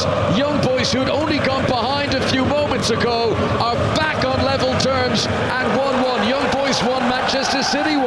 Celtic still lead Atletico Madrid 2-1 at Parkhead. Borussia Dortmund are leading here by a 1-0 as Hummels brings the ball out of defence. Malen, he was just clipped there by Joelinton. That'll be a free kick to Borussia Dortmund. Been a good start by the German side to the second half. Yeah, they've carried on that good work in this second half. They're moving it with pace, they're causing problems when they get that ball again. They're creating, they're putting men forward, and they're passing it better than Newcastle are. Here is Cher on that far side. He finds Gordon midway through his own half. Loose ball though by Gordon. Just what Alan Shearer was saying about Dortmund passing the ball better. Tight spaces. Royce gets the return ball. Thought about the shot. Still gets the shot away. Dipping it but right-footed. But he's dragged it off target for a goal kick. But Dortmund are still carrying the threat. Yeah, they are. They're doing exactly what Newcastle aren't. Moving it quickly, passing it to feet, and everyone looks comfortable on the ball. So many options when a yellow shirt picks his head up. He's got 4 or 5 options. Newcastle at the minute. And looking at Trippier there, when he gets that ball, he's asking for options. He wants people to show up better. Newcastle United, who had picked up 4 points from their opening 2 games, a battling draw in San Siro, a famous win against Paris Saint-Germain. But this double-header, well, Eddie Howe said it himself, pivotal, and at the minute they are behind. Cher raking ball out towards Almiron, drops over the dark haired figure of Ben Sebaini, picked up by Almiron on the Newcastle right. Trippier provides the support, first time cross whipped in, cleared on the volley by Wolf as it dropped onto his right foot. Byrne, was there a push on the back there of Ballon? The referee thought so, and gives the free kick to Dortmund midway through the Dortmund half, as they still have a slender lead on this Champions League night on 5 Live. Plenty of live sport to look forward to tomorrow night. We've got a Rugby Union World Cup final preview of New Zealand, South Africa. Friday we've got England, Argentina in the third place playoff. England's women against Belgium. Commentary that'll be on Sports Extra. And then on Saturday, 5 Live Sport from 12 with Mark Chapman. Arsenal, Sheffield United is our 3 o'clock commentary. Wolves, Newcastle is the tea time game. And then the Rugby Union World Cup final live from 7:30. That's just on Saturday itself, as Newcastle United go all the way back to Pope. You can feel the crowd are just starting to get a little bit more edgy. Yeah, you are. Every time Newcastle give the ball away, there's just one or two little moans and groans. They're just desperate for Newcastle to try and get something in this game, try and get a foothold in it. At least start and create some chances and get into the final third. Trippier with a clearance, looking for Wilson. Schlotterbeck is with him, but the ball runs out of play for a throw. Thing is, with you talk about Dortmund, and when they attack they've got options, 5, 6 yellow shirts. When that ball went up towards Wilson, he looked quite isolated, didn't he? There was no one within 30 or 40 yards of him, and that's the problem. That's what Dortmund are doing much better. When they get the ball, they've got so many more options than Newcastle, rather than just that long ball up to Wilson. Porto have come from behind now. Royal Antwerp 1, Porto 2 is a latest score in the elsewhere in the Champions League. Guimaraes, that's too much there of Byrne, and the ball is played forward by Wolf, and now Mallon picks it up, and then his ball actually strikes the heels of the referee. It wasn't going to reach its intended target, but there's going to be an uncontested drop ball as a result. Meanwhile, another goal at Celtic. Gavin Wallace. Celtic 2, Atletico Madrid 2. Ian, it's Morata. It's a simple cross towards the back post, and the former Chelsea man made no doubts about it with the diving header beyond Joe Hart. Celtic 2, Atletico Madrid 2. And Sebaini, his cross runs off the legs of Longstaff.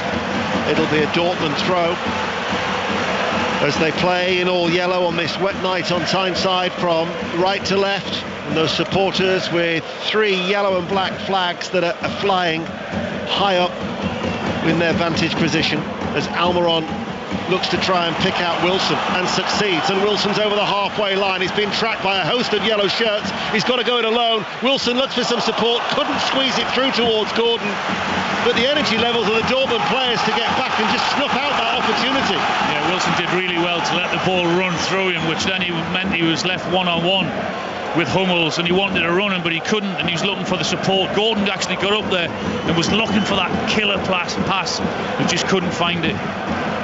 We've been playing now for 10 minutes in the second half, and Newcastle are still behind. BBC Radio 5 Live and BBC Sounds. Lascelles forward, Longstaff collects it just inside his own half. Short forward ball towards Almiron, dispossessed by Özcan. Then that's a loose ball, and Newcastle have got it back with Almiron. He's midway through the Dortmund half, and he finds Trippier on this near side, the right. Longstaff has gone on ahead of him, makes that run forward, holds off the challenge of Royce. Royce keeps the ball in play. With the aid of a deflection, it goes into the penalty area and cleared by Sabitzer.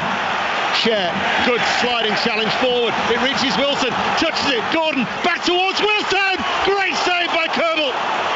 Newcastle United so close to an equaliser. That'll get the crowd going inside St James's Park. Got to score.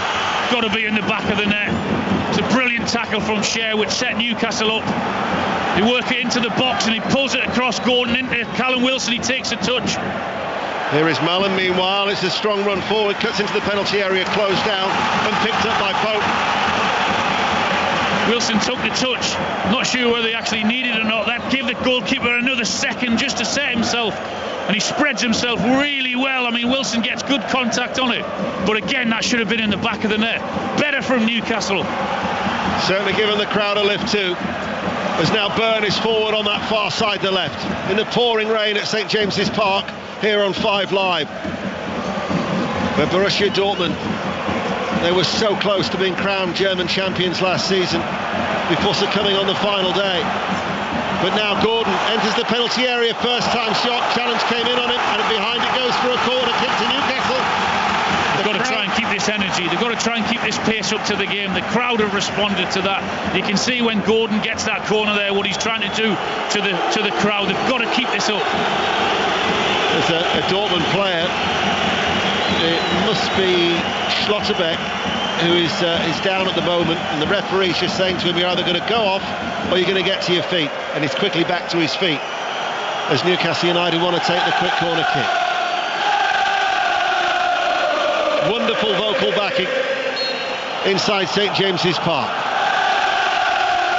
Reverberates around the cathedral on the hill as the referee, before the kick can be taken, wants just to cut out a little bit of pushing and shoving inside that 6-yard area where Wilson and Guimaraes have been crowded out by at least 5 yellow shirts trying to protect their Swiss international goalkeeper. Dortmund have a slender lead. Corner kick, far side to left, headed out by Wolf, headed back by Almiron, edge of the area. Run out of defence by Füllkrug, looks for Malen. Almiron tries to slide it, gives it away to Füllkrug. Newcastle win it back. Gordon does well. Out it goes to Trippier on that far side to left, pokes it back inside. Here is Guimaraes. Cher joins the attack and they find the Swiss international. He's midway through the Dortmund half, comes inside. Guimaraes gets away from the challenge, the half challenge of Royce, rolls it along the ground towards Almiron. Almiron looks for the return ball, but that return ball from Longstaff has gone out of play for a throw. Let's get an update from Ashton Gate. Chris Coles. Bristol City 0, Ipswich 1, but this second half has been much more of a contest. Bristol City giving this a real go, and they came close just a couple of moments ago. Tommy Conway's free kick, well saved by Václav Hladký in the Ipswich goal. Bristol City 0, Ipswich 1. Here is Gordon with his back to goal, challenged though by Hummels, had followed him all the way, and then it's hit by Cher, but he really has clubbed that, and it goes all the way through to his fellow Swiss countryman Köbel, who gathers that ball inside his penalty area. Leipzig have got a second goal at home to Red Star in Manchester City's group, so Leipzig 2, Red Star Belgrade 0. What's the latest at St Andrews in the Championship? Aaron Paul. Hull City have just grabbed themselves a second goal. It's an absolute cracker from Jadon Philogene, and in truth it's been coming in. Birmingham City 0, Hull City 2. Penny for the thoughts of John Eustace. Harshly sacked, and after back-to-back wins, it's now going to be back-to-back defeats for Birmingham City. Malen uses his pace. Excellent challenge by Cher. I thought he got away from him. Yeah, it was a great recovery from him. He tried to knock it past him, but he was equally as quick as he was on the turn. Malen timed his tackle to perfection there. You can see the reaction of the crowd, what they thought of it as well.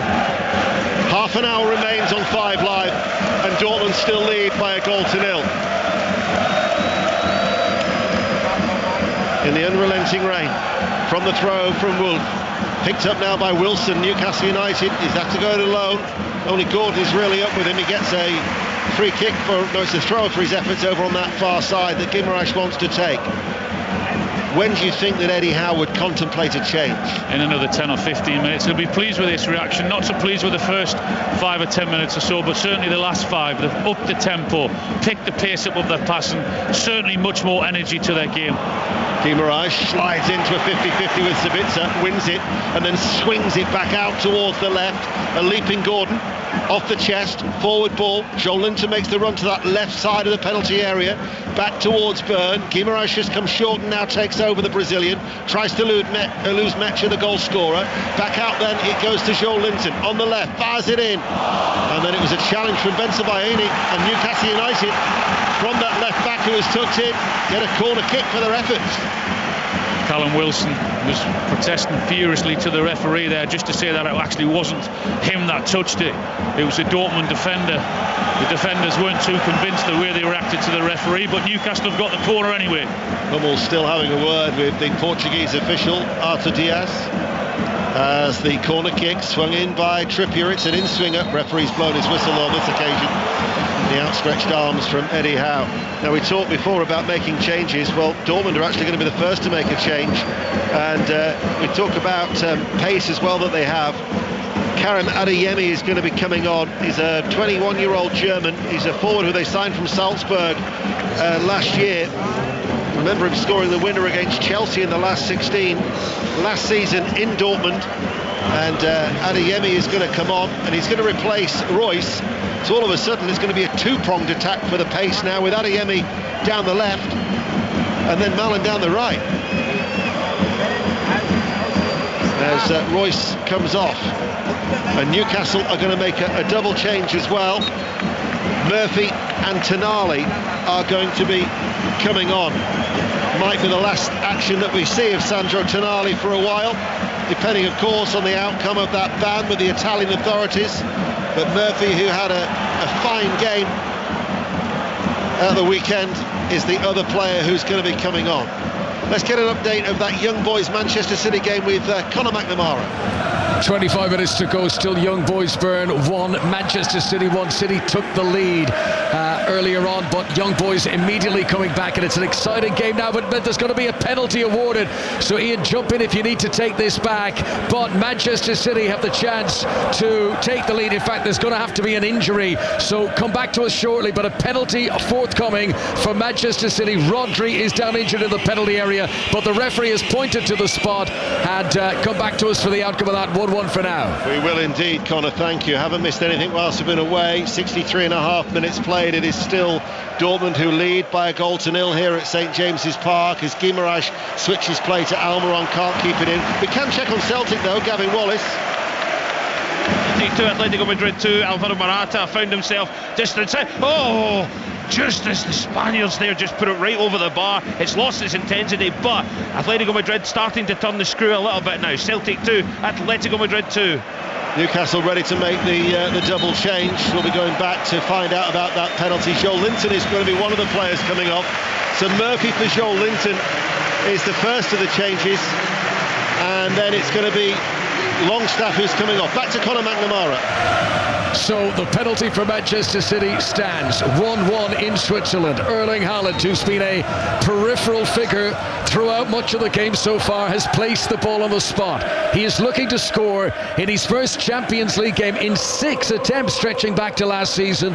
He didn't score many in the latter stages as City lifted the European Cup, but now he's got a chance to get his first Champions League goal of this campaign. He's gone forward to place the ball and just readjust it again. Remember the plastic pitch in Bern. The goalkeeper up against him. Racioppi's jumping up and down on his goal line wearing all orange. It's going to be left-footed. It's Erling Haaland. He puts it beyond the goalkeeper, and Manchester City have re-established their lead. Young Boys 1, Manchester City 2. Erling Haaland again.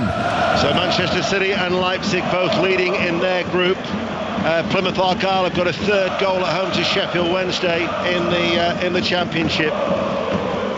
We've been playing now for 65 minutes here, and Newcastle are still looking for an equaliser. Let's see what those changes that Eddie Howe has made as Adeyemi closes down Trippier.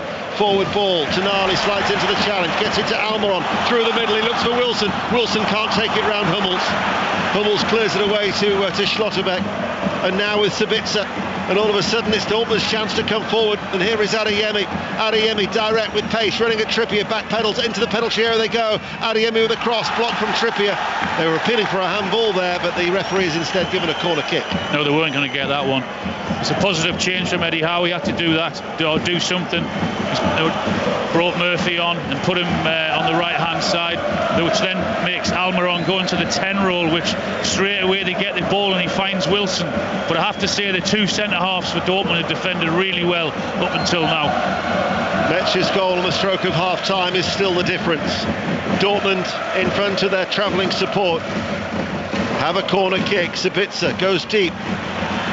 It was Schlotterbeck who just looked like he was going to peel back an effort for a volley there, but it was a rather lazy attempt. But they've still got it inside the penalty area, and it's Hummels with a cross, cleared away by Tonali.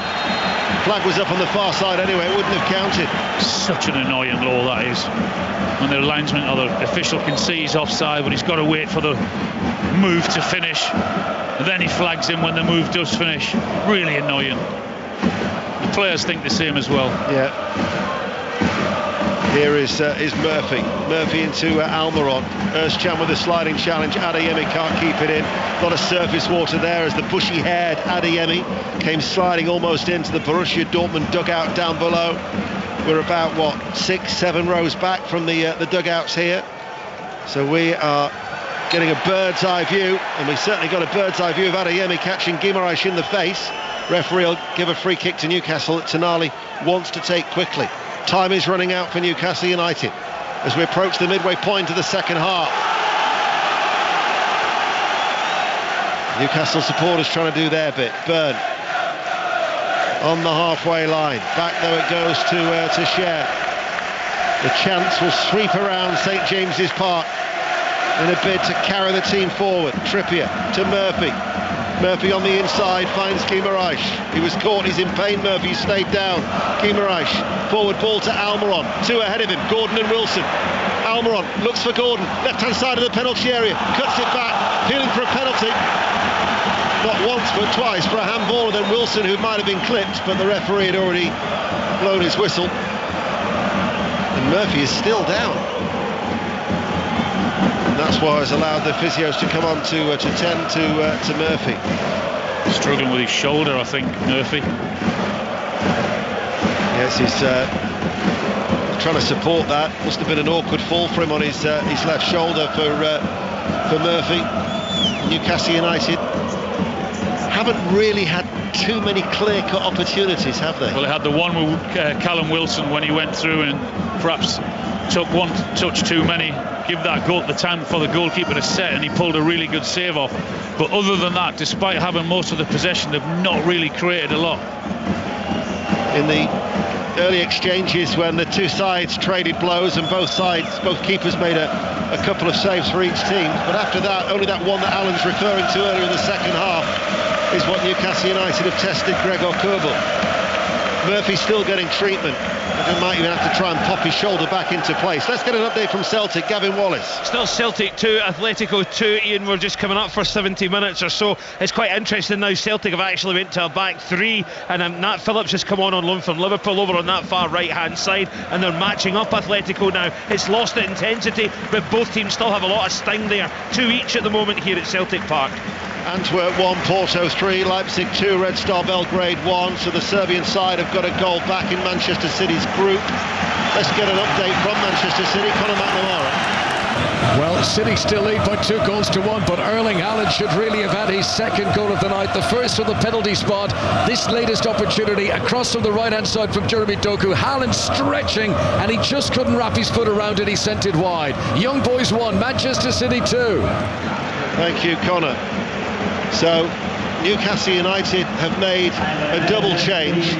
Targett has come on for Byrne and Willock has come on for Murphy. So the substitute unable to continue with that shoulder problem, and so Willock making his first appearance of the season after 5 months out with a hamstring injury, as Newcastle still trail by 1-0 in the sweeping rain at St James's Park. And here is Gordon. Couldn't get the ball under control. Comes out to Guimaraes midway through the Dortmund half. Out it goes now to Targett on that far side. Guimaraes goes square. Tonali takes it and plays the ball forward. Might have picked out Trippier. It's a 50-50 ball. No penalty, says the referee, and Adeyemi holds on to it and overruns it, and out of play it goes for a throw. Alan. Yeah, that wasn't a penalty. I just wonder whether taking Dan Byrne off and having Targett at left back, there's a left footer there rather than having to come back inside all the time with Dan, as he was doing. See if they can create something that way, but no way that was a penalty there with Trippier going down in the box. Here is Targett over on that far side, fighting a losing battle with. My notes are just disintegrating right before my eyes because of the wet conditions. Here is Trippier to Tonali. We're on through until 10:30 here tonight as Tonali, strong running. Adeyemi's with him. Tonali's still going. And then he was caught by Özcan. The referee says no foul.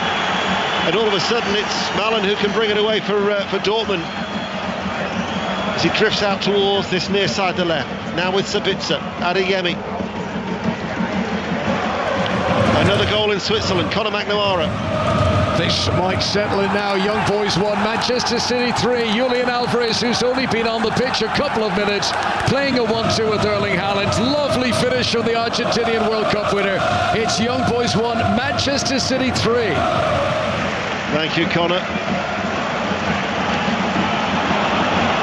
Here is target forward for Newcastle United. Forward ball. Gordon's going to make that run out to the left-hand side of the penalty box. Plays it back now for Willock. Willock waits. Still there is Gordon inside. Helped on towards Guimaraes. Thought about the shot first time. Instead passes the ball to Trippier. Right corner of the area. Trippier with a cross. Too deep. Over the head of Willock. Kept in play on that far side by Target, who does well. And then wins a corner against the body of Sabitzer. Newcastle United still pressing. Good play from Target. He realised he couldn't really get the ball in, so he had to play for the corner, and it worked perfectly for him. They've got that. 17 minutes remain. Trippier runs over far side to left, in front of the Gallagher end, where it seems every supporter is on their feet. A lot of jostling taking place inside the penalty area. Dortmund have got every yellow shirt back inside that penalty area. In comes the corner, and well held by Kerbel. Back to Conor McNamara. After lengthy VAR review, the Julian Alvarez goal has been disallowed. Jack Grealish adjudged to have handled in the build-up. It ricocheted off Grealish's foot up onto his arm. The referee came across to the pitch side monitor. No goal. It remains Young Boys 1, Manchester City 2. And it remains 1-0 here to Borussia Dortmund as Füllkrug to Mecha. Hits it early and over the top. Adeyemi can't keep the ball in play.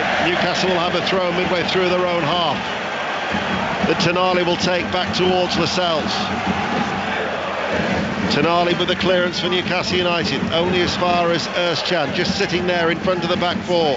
Sabitzer finds Adeyemi, shrugs off a challenge of Tonali, caught by Trippier. Free kick to Borussia Dortmund. Well, the acrobatic way of getting back to your feet with a bit of a handstand from Adeyemi. Well, that's the problem Newcastle are going to face now, is because they're going to have to commit more men forward. They're inevitably going to leave themselves open at the back, and with the pace and how they break quickly, Dortmund, that's going to be an issue. Sabitzer waits to take the free kick. Alan Shearer with us here on BBC Radio 5 Live and BBC Sounds tonight with 15 minutes remaining. Sabitzer, right-footed corner kick into the penalty area. If it was the black stuff against Paris Saint-Germain, it's the wet stuff tonight. It's definitely the wet stuff, all right. It's been non-stop, hasn't it? Yeah, forecaster certainly got it wrong. Haller and Reina is going to be coming on. Interesting to see the response of Giovanni Reina.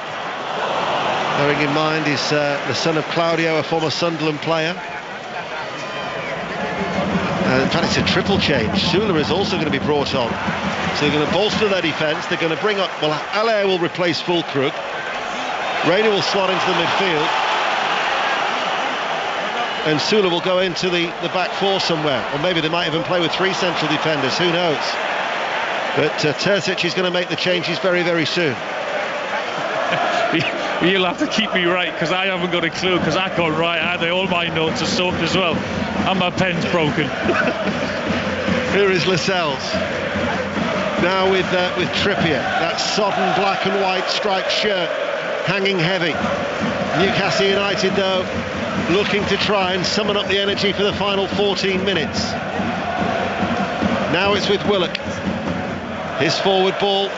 He picks out Gordon, left-hand side of the penalty area. Gordon with the cross, headed away by Schlotterbeck. Met by Willock. Cher wins it back. Trippier now midway through the Newcastle half, the Dortmund half, loses out to Adeyemi, runs it away to the halfway line, backheels it to Sabitzer, who's then got in a bit of a tangle with Trippier, and the referee tells Adeyemi to get to his feet. So we're going to have the change coming up very, very soon for Borussia Dortmund. No, I've said it before, but Schlotterbeck and Hummels played a great game against Newcastle's forward players. bit of experience in there with Hummels as well. He knows when that run's going to happen or when that pass, and they've just read it a little bit better than the Newcastle players have up until now anyway. Dortmund, who have lost their last 6 away trips to English sides. They've conceded in each of their last 2 goals since they won at Tottenham back in 2016, but they're in the ascendancy here tonight. 1-0 up. Almiron, Trippier, Cher, cries of shoot from the crowd. That would have been ambitious. They work it to Target, the back heel, then back to Gordon for Target. Never looked in full control of the ball, and Mallon has cleared it high into the east stand on that far side. Rotherham United 2, Coventry 0 is the latest score in the Championship, and we'll wait to see what these changes are. So it's going to be Schuler coming on, and the player who's going to be going off is Mallon. So that is certainly looking like a defensive change. Allaire for Füllkrug, you would think, formerly of West Ham United. That is the change. So Schuler is on, Allaire will come on for Füllkrug. Of course, when he arrived at Borussia Dortmund for Sebastian Allaire, he was diagnosed with testicular cancer. He scored a couple of goals in 8 appearances this season after he was the top scorer in Holland from that very successful switch to Ajax after that failed move at West Ham. And then the other change is Reina has come on for the goal scorer Mecha. So they are the changes for Borussia Dortmund. So Newcastle United with just over 10 minutes remaining plus stoppage time. Guimaraes can't control the ball, challenged by Sabitzer, and Sabitzer was fouled. It'll be a free kick to Dortmund midway through their own half. The thing is, though, Newcastle don't look like scoring at the moment. No, as I said earlier, they've only had that one opportunity with Callum Wilson, despite them putting more pressure on them in this second half down the hill. Dortmund have defended really, really well, and you're right, they just haven't looked like scoring at all. Got into some decent positions wide, but because of the numbers that Dortmund have got back, there just isn't any space anywhere. The goal from Mecha, who has since left the field of play, is the difference. And it's certainly going to set up a tantalising group for the neutral for the second half of this Champions League campaign, that is for sure.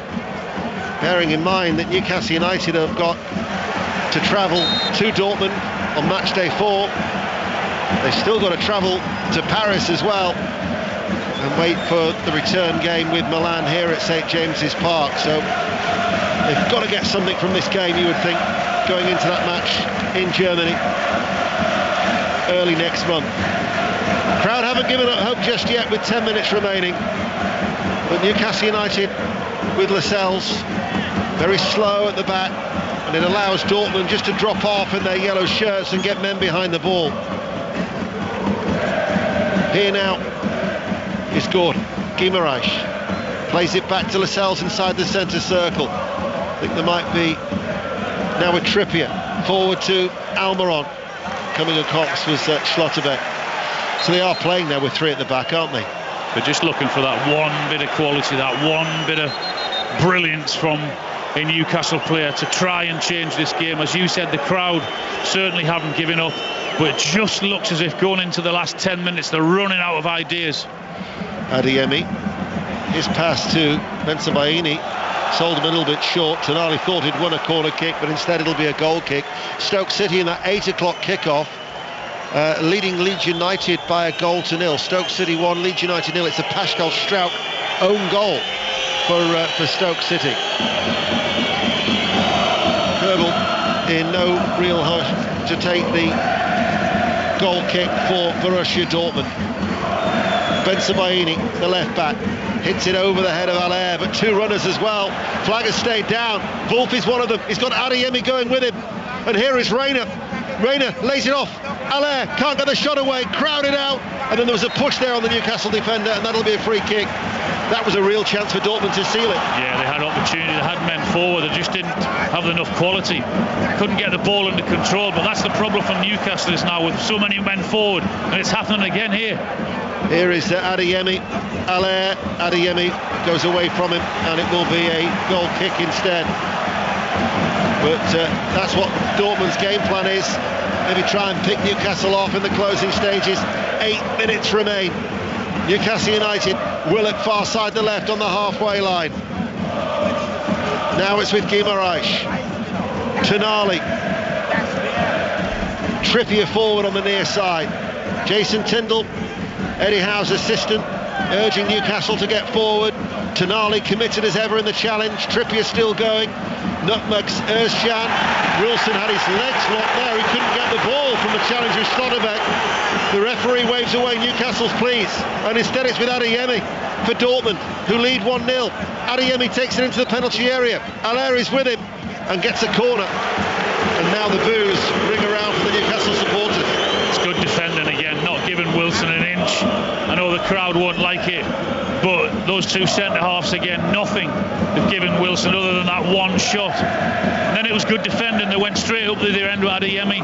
1v1 with Cher, and he does his job and gets the corner. Atletico are down to 10 men.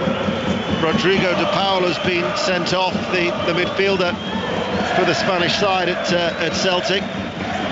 We'll hear from Gavin Wallace after the corner. Manchester City, remember, leading in Switzerland as the corner comes in, and coming Gavin Wallace. It was a second bookable offence, to be honest, Ian. It was a bit silly considering Atletico Madrid had the ball. They're in a dangerous area, but it puts all the pressure now on the visitors. It's still 2-2 with 8 minutes to play. Well, now all the pressure is on Dortmund because Gordon's just made a surging run all on his lonesome, and he's got a corner kick for his efforts. Did very well. Yeah, really good play. Good play from Nick Pope as well, from collecting the corner when the ball came in to running straight to the edge of his box and throwing it with all his might into Gordon, who then runs the full half and then gets the corner for Newcastle. Newcastle United have 6 minutes remaining as they trail 1-0. Corner kick far side the left. Swung over, punched away, two-handed by Kerbel. Comes out towards target, plays it back out towards Gordon, lifts it into the penalty area, downward header by Lascelles. Schlotterbeck challenge, Lascelles hits it first time, it was goal-bound too, still hasn't been cleared away. Almiron scoops the ball forward, downward header, that was from Willock. They're appealing for handball. The referee had a good view of that, and he waves away the Newcastle protests. Another goal in Switzerland, Conor McNamara. Another goal for Manchester City and a second of the night for Erling Haaland. This has been coming with young boys trying to stay in the game, trying to get an equaliser down the other end. City have hit them. Good work by Bernardo Silva down the right-hand side. He's come on as a substitute, teeing up Haaland, who was patient, took his time and picked his spot. Young boys 1, Manchester City 3. It must have just been a cursory look from VAR because play was back underway and nothing came from that throw by Newcastle United. Full time at Ashton Gate, Chris Cole. 10 wins from 12 in the Championship for Ipswich. 1-0 winners at Bristol City. Nathan Broadhead in the first half, much more competitive in the second. Bristol City will feel they deserved an equaliser. It didn't come, and Ipswich's excellent season continues. Bristol City 0, Ipswich 1. Full time at St Andrews, Aaron Paul. Night for Wayne Rooney, beaten by his former assistant Liam Rosini. Hull were excellent value. Their goals came through Delap and Philogene, but it's 2 defeats from his opening 2 games for Wayne Rooney at Birmingham. Birmingham 0, Hull 2. Thank you, Aaron. Also full-time, Rotherham 2, Coventry 0. Royal Antwerp 1, Porto 4 is the latest score. And Leipzig in Manchester City's group are leading Red Star Belgrade by 3-1. They've restored their 2-goal cushion. Newcastle United looking for an equaliser, time running out. 4 minutes remain of normal time here at St James's in these very, very soggy conditions. Newcastle United with a free kick, 30 yards out, left of centre. Line of yellow shirts on the edge of the Dortmund penalty area. Newcastle have got plenty of men forward. Needs to be a good delivery, this. From target, swung in left-footed, and the header hits the crossbar, and it's headed behind then by Schuler. Oh, it's a really good ball in from target. I'm not quite sure who gets the head on it, but it was just sailing towards the goal, and you're thinking, come on, go down, and it just hits the underside of the crossbar, comes down, and they clear it away for another corner. In a crowded penalty area, I'm not too sure who got the final touch either. Newcastle United, though, that's the closest they've come to a leveller. Trippier on the right-hand side with a corner kick, headed out on this occasion by Allaire. Kept in play on that far side. Target with another cross. This was blocked. It's going to spin forward. And it's going to roll out of play for a Newcastle United throw deep inside the Dortmund half that is taken quickly. Guimaraes on that far side, back heels it towards Willock. Guimaraes wants the ball back. Willock twists and turns. Does he win a corner? No. Goal kick, says the referee. Got it right as well. It just took the last little flick off Joe Willock as he was wanting it to go out, but it did actually come off him, and the ref gets it right. It was a goal kick. Paris Saint-Germain have got a third goal at home to Milan. PSG 3, Milan 0 in Newcastle's group.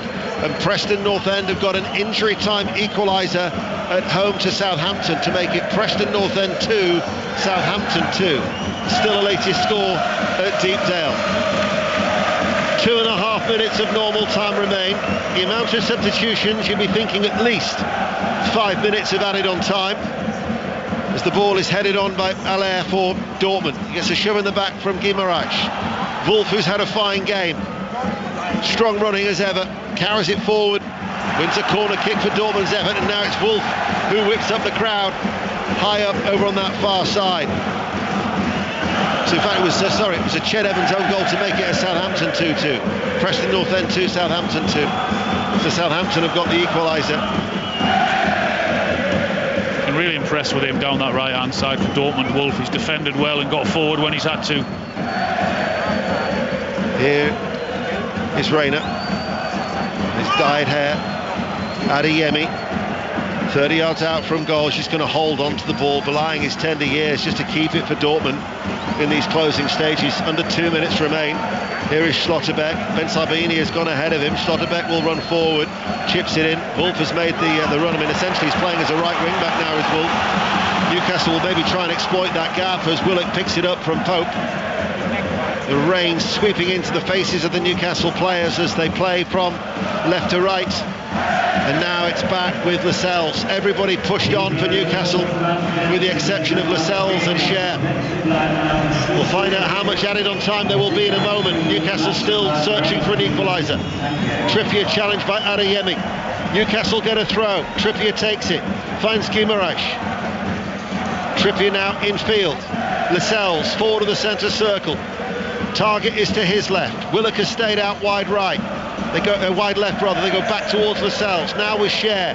The yellow shirts though are back for Dortmund at the moment. Almiron to Guimaraes. Guimaraes running forward. Just can't find the space. They're just not giving Newcastle any space. They're defending really, really well. If you look at that in comparison to Dortmund, Dortmund at times seem to have runners, don't they, off the ball? Yeah, absolutely, yeah. Whenever a Newcastle player gets the ball and picks his head up, you just can't find a gap. Having said that, Gordon's done really well down that left-hand side again, and he wins Newcastle a free kick right in that final third on the left-hand side. So, in front of the Gallagate end, Trippier waits to deliver, and they need a good delivery as we are now into added time, and the fourth official comes forward now. And 4 minutes, only 4 minutes of added on time. The referee is watchful as ever. A lot of jostling, a lot of pushing inside that penalty area for this Trippier free kick. We're in injury time. Dortmund scored the only goal on the stroke of half-time. Trippier swings it in, awkward one for Kerbel, pushes it away on his goal line, and then flicked away out of play by Reina for Dortmund. Almiron wants to take it quickly. The ball boy was up to his task, but it bounced off the chest of Almiron. He lost it in his grasp in the wet conditions, and Trippier now has head over to this near side to take it. So, 4 minutes of added on time. And then the ball goes all the way back. Full time, Preston 2, Southampton 2. Plymouth have beaten Sheffield Wednesday by 3-0. Stoke City still Leeds United 1-0. Was that a foul by Sula? Yes, it was. On Gordon, free kick to Newcastle on the halfway line. Alan. Every time he's getting the ball, Gordon, they're just fouling him now.